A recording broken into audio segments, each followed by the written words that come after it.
That's right, KSJE's Zero Mile Fun Run is back, and it's better than ever. Join us at 10:30 Saturday morning, May 21st at San Juan College Learning Commons Plaza. Get your t-shirt now for $15 and support KSJE. Find out more at ksje.com/funrun.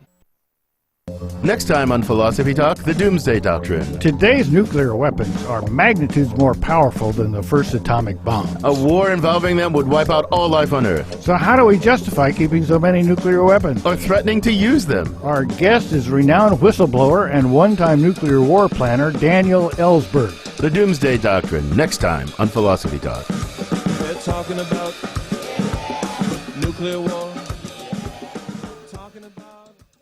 Listen to Philosophy Talk every Tuesday at noon on KSJE 90.9 FM, Farmington.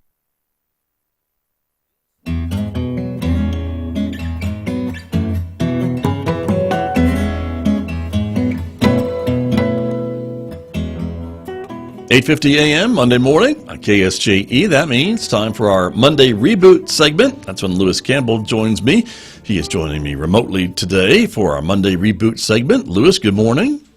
Good morning. Thank you for being with us. How are things this morning in your world? A little moist, probably? It's kind of wet out there.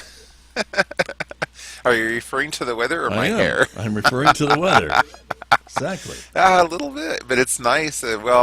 I like the fact that the temperatures are starting to come up now. I don't have to thaw my body out every time I wake up in the morning. Very, very true. Very true. April showers are here, and we love that here in the high desert. So what's going on technology-wise? What have you been noticing the last week or so?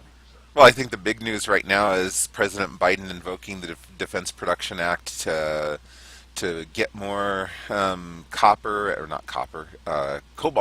right. nickel, sorry.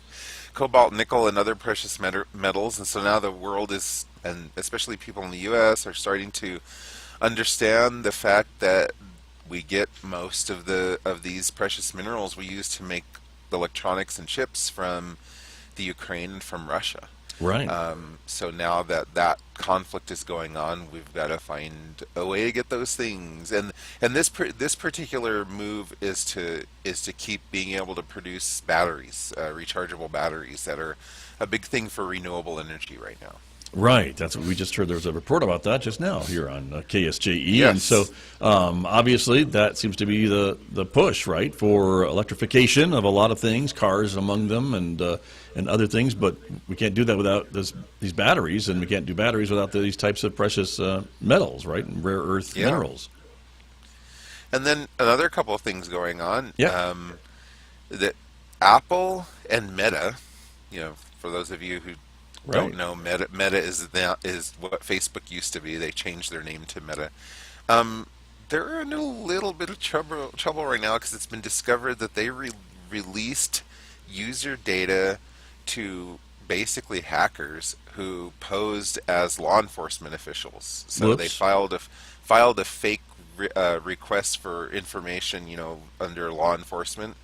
And Apple and Meta fell for it and didn't check for an actual warrant. and the thing that makes me so makes me go, huh? Is because if you've ever been in a situation, for instance, in my case, I was in a situation where we had I was tapped to help with a runaway teenager, and you go to Apple or Meta and ask them for information, to unlock the personal information to help track down a runaway or endangered teenager or something like that. Right. It's almost impossible. I mean, you literally have to get law enforcement involved and get a warrant to them. So how this happened just makes me want to scratch my head. Right. And apparently the same group that did this to Apple and Meta made an attempt at doing that with Snap Inc. I'm not sure what Snap does, but a company called Snap, and we don't know for sure whether Snap responded to that request or not. Gotcha. Interesting. Okay. Well, I am noticing this morning that shares of Twitter are up today because Elon Musk has bought a 9% stake in Twitter after the weekend. How about that? Yep. Elon Musk is making a move there. That ought to be interesting. That also makes me laugh too. That him investing in something brings the value up. Right. But investors are emotional animals. True. But he has in my said, opinion. I think he said recently that he wanted to maybe start another social media company, but maybe he just wants to take over Twitter. I don't know. Yeah, I don't know. But that's coming from CNBC this morning. The other story I wanted to share with everyone, too, is that in Dallas-Fort Worth, CNET is saying that Alphabet, that's the Google parent company, right, their Wing division has started drone deliveries in Dallas-Fort Worth. Yep. So we've got Amazon still playing with that. Alphabet's playing with that. I mean, we're going to see drone deliveries become common at some point, at least in major metropolitan areas. Again, out here, those of us, Farmington, Shiprock, Bloomfield, Kirtland, Aztec, out in the boonies, Durango, we'll see how long it takes or something like that to get out here. Right. Well, I'm sure they'll scale it up if they can, right? And you got to start somewhere, as the saying goes. Oh yeah, well, there's a reason for that, right? It's with most things, it's population density, but in this case, it's population density, and it's just where their warehouses are, right? The drone deliveries at this point and for the foreseeable future are going to have to stay close to the warehouses. You're not going to. I don't see anything in the recent future where you're going to have a drone going all the way from, say, Albuquerque to Farmington.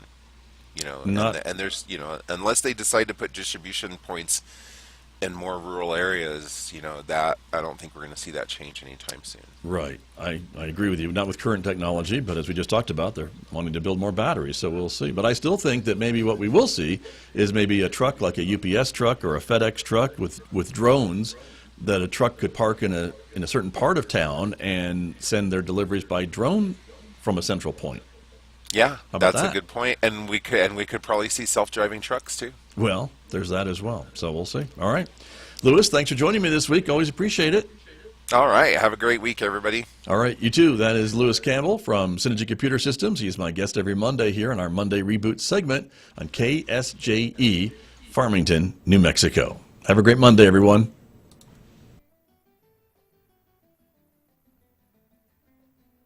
This is the Engines of Our Ingenuity, made possible in part by Engie, sustainable energy and tools for efficiency and carbon